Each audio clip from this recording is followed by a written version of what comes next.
Great Games at Your Table. I'm Jonathan Albin. This is Nikos RPG and Game Master's Guide. Today we're going to be talking about those wonderfully subtle GM hints that are provided during game sessions. Is it something that the Game Masters need to do to keep the story moving forward? Is it a less than subtle push in the right direction, leading the Game Master right down the idea of the railroading process? Or is it something completely different from those?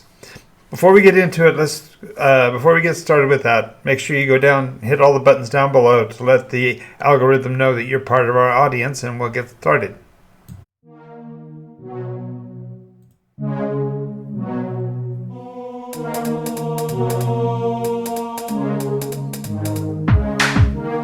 Absorbing damage is the name of the game. From the claws of monsters, or the heat from a ball of flame, or strength in numbers is a roll of the dice. Alrighty, so we are going to be talking about them, and I did it again. Let's move right along. Alrighty, so the first thing that Game Masters will often do is provide oversight to actions within the game. I believe that the reason why occasionally you will find an NPC in a particular location that seems out of place is more for the Game Master to have a way of recognizing or marking the beginning of an action scene, although quite often they will be less than subtle about the NPC, whether it be a familiar one that the players are supposed to recognize and therefore is intended to trigger the player's idea that something might be happening in the scene. But the really biggest problem is that most often these ominous NPC presences, whether they are a message delivery device in the scene or they are meant to be a mnemonic trigger for things that were talked about earlier in this session. The biggest challenge is that the game masters who tend to use this will find themselves overusing it. The idea of a particular NPC being a subtle resource that can give players information right when they need it is perhaps useful in situations where you may have a group that perhaps has lost its way or something. But generally, the idea of the ominous standing by NPC really is problematic. Now, to solve this as a game master, the biggest thing you can do is make sure that you realize that the NPCs actually are living beings in your fictional realm, and therefore the reason for them being in a location or a situation needs to be something that makes sense to that NPC. We often think of them in terms of cast off or throwaway items, and that's simply because we, in our everyday life, don't talk to every person that we pass by in a room, and perhaps there is somebody of note or interest to us, but we simply don't engage with them, and therefore we think of them as not having any motive or purpose. But the idea of what I consider to be the non-enjoined persons, but the non-player persons, really become important to the believability and credibility of your setting. So while this is a useful device on occasion, try not to have this be your only way of conferring information to the players, because they see right through it. They will, after the second or third time it has happened, they are going to be aware of it, and you have lost your very sense of being in the scene. So try to utilize the NPC as a herald to the action. Very rarely. As a matter of fact, I have found that it's useful sometimes to switch it up a bit and have the NPC literally walking from point A to point B on their own pursuit of their lives and happen to be in the wrong place. Not that they intended to bring any information, but that they therefore become a burden on the players to try to figure out how to resolve that NPC's very reason for being there without compromising them. So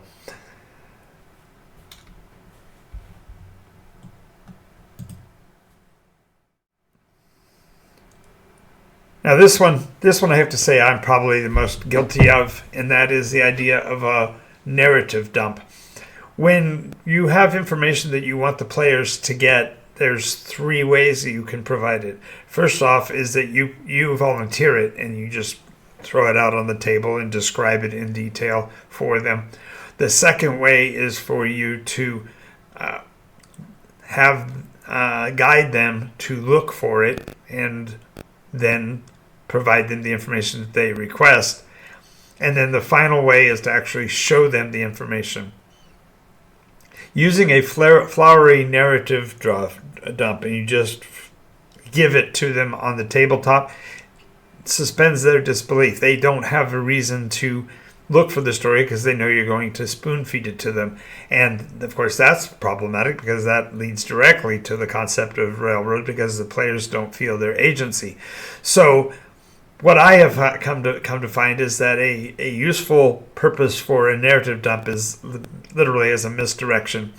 I generally use the concept of red herrings. I give them information to pursue multiple courses at the same time, and then I utilize one of them will have a considerable amount of data that's available to them, but that's intended to literally draw them off course. Specifically so that they will realize that it's problematic if somebody gives you something that you haven't earned or you haven't worked for. Generally, it's going to be a challenge for you to find use in. And while I will occasionally provide some information in this fashion just to mix it up, as I was saying, I would say that all of these examples that I'm going to be giving are ways in which I have altered and changed the course of my games from time to time, mainly to keep it mixed up so that the players are always kept hopping, so to speak. Now the next one is the throwaway detail, and best example of this would be something along this line. You're in a room, there's a table, and on the table there are 2 cups, 2 plates, 2 saucers, a spoon, and a pair of forks. And in particular, you'll notice that the fork on what would be the opposite side of the table from you has a particular nice metal filigree emblem on the very stem of the fork.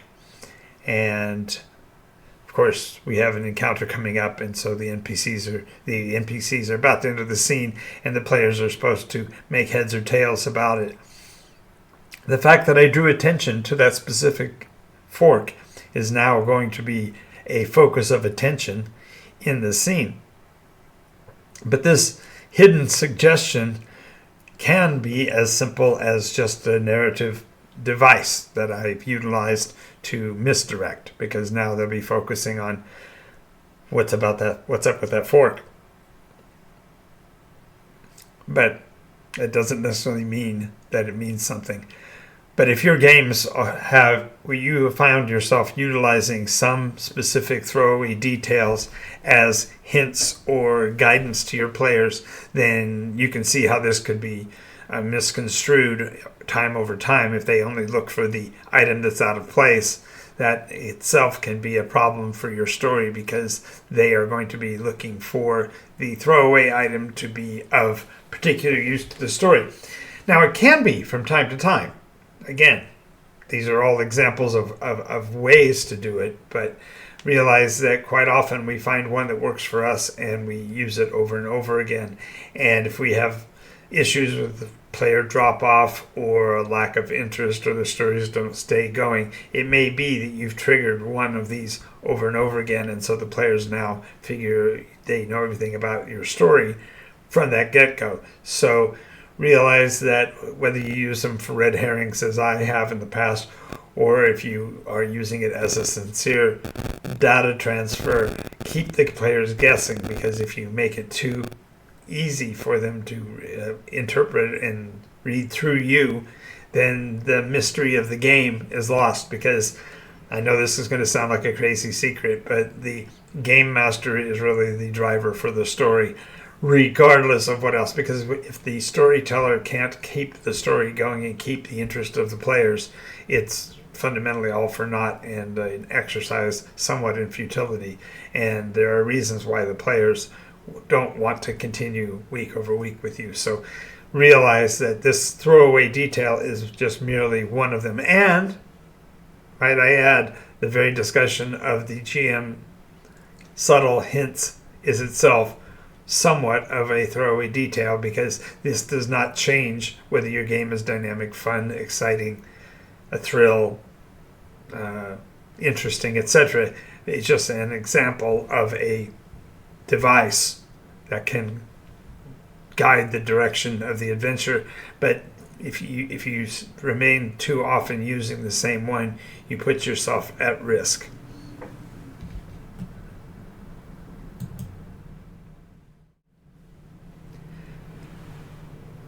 So, players are in the middle of a scene. They're discussing the direction the group wants to go, the number of decisions, or the specifics of the decision that they are in the process of making, or something along this line. The game master, looking up, seeing this, drops in behind his GM shield, pulls out his bag of dice, and begins rolling earnestly, looking at the dice, perhaps writing down notes about something or other, nodding to himself, mumbling as he's waiting for the players to catch on that he wants a decision to be made so that we can move on. The rapid repetition of rolling randomly is a ruse that is as ages old as Dungeons and Dragons itself. As a matter of fact, it was one of the descriptions given in one of the, I think it was in the DM's guide, refers to this process as a constructive way to guide your players to make a decision and to act, so that you get them out of the doldrums and get them processing. And again, can be a straw dog, can be a nuisance value, can be a red herring.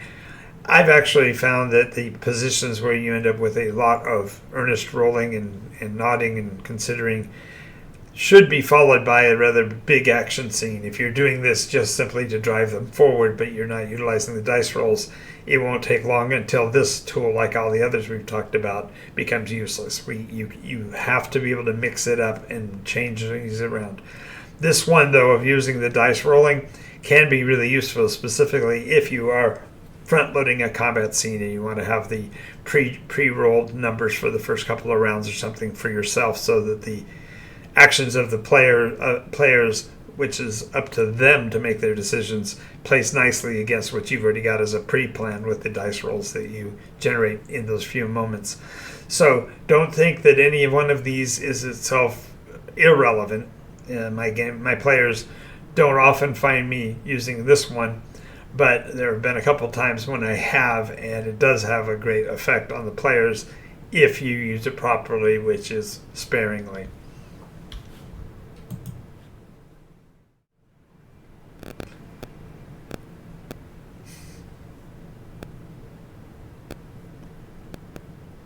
Okay, so the pregnant pause, the wait for it moment, can be really useful, but I'm in particular talking about the irrational ones, the ones that make no sense. In other words, you've given the description to the room, but you left something out, and so you pause,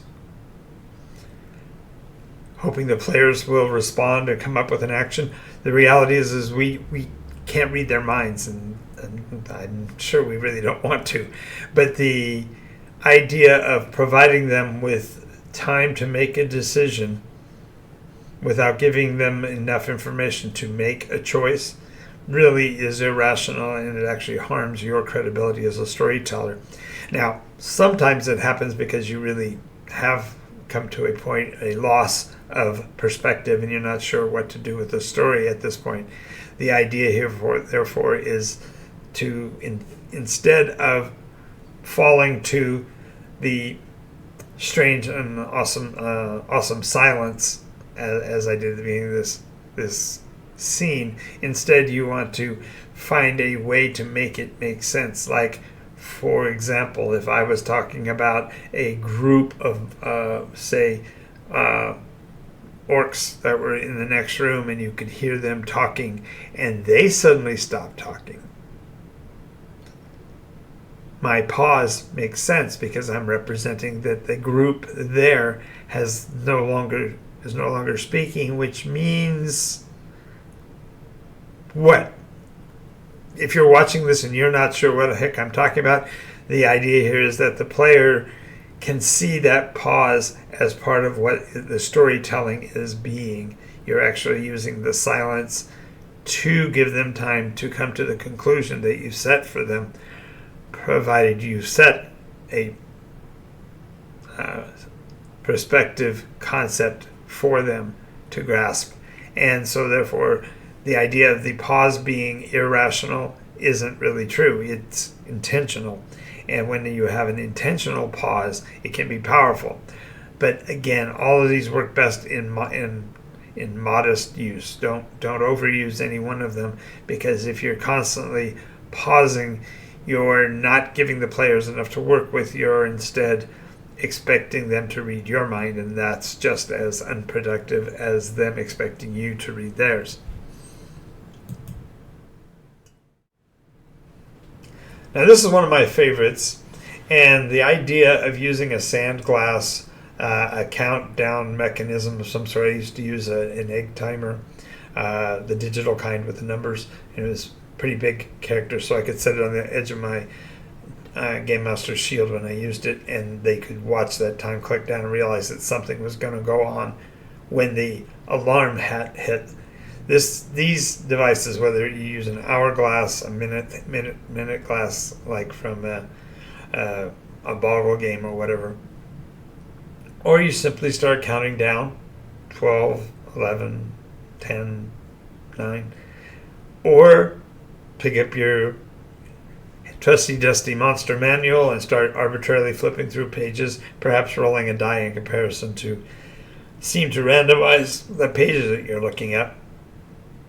All of these are basically Game Master driver principles, the idea of getting the players to move beyond the confusion of the moment and become proactive in making a decision. This also is used really to greatest effect when your players have gone down the road of talking about somebody else's adventure on a different day and they're kibitzing rather than driving the story forward, or maybe they've even lost perspective and are speaking in the meta instead of in the game session. Using the sandglass or a countdown mechanism of some sort does drive the players back towards action. And so, although I do use it infrequently, it still is a useful tool for shaking the players out of the problem. Now, we haven't really talked about what the problem is, why there's all these different options, but I'm going to come down to my favorite and my most commonly used, and it's to the point where my players have built a kind of a meme out of it.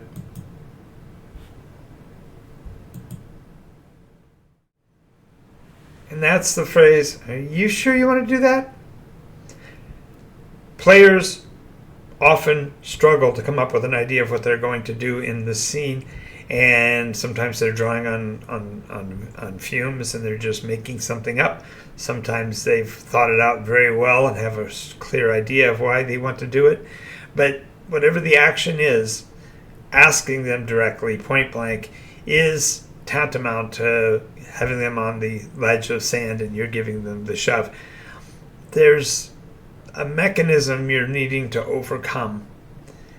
In the case of every one of these suggestions that the Game Master provides, these hints, these mnemonic devices, these physical actions that occur in game, are all the Game Master predicating to try to, they're actively engaging with the players in order to prevent this particular bugaboo.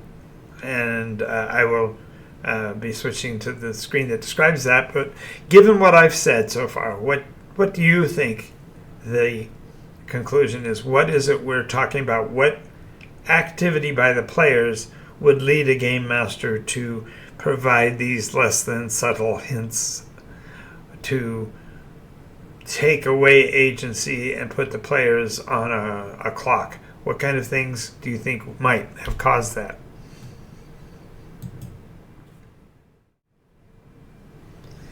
Well, in all honesty, it's analysis paralysis. The players, when you are in a playing session and the players have to make a decision about what they're supposed to be doing or where they're going to go or whatever, if your world is rich and many faceted and the players are in a more of a sandbox type of an environment where it's known that their actions do impact the world at large, the need to know drives them to the point where they have to literally make a choice that is more on a random nature, and this is represented by the phrase analysis paralysis. The idea is there's just simply too much data available for them to make a clear decision.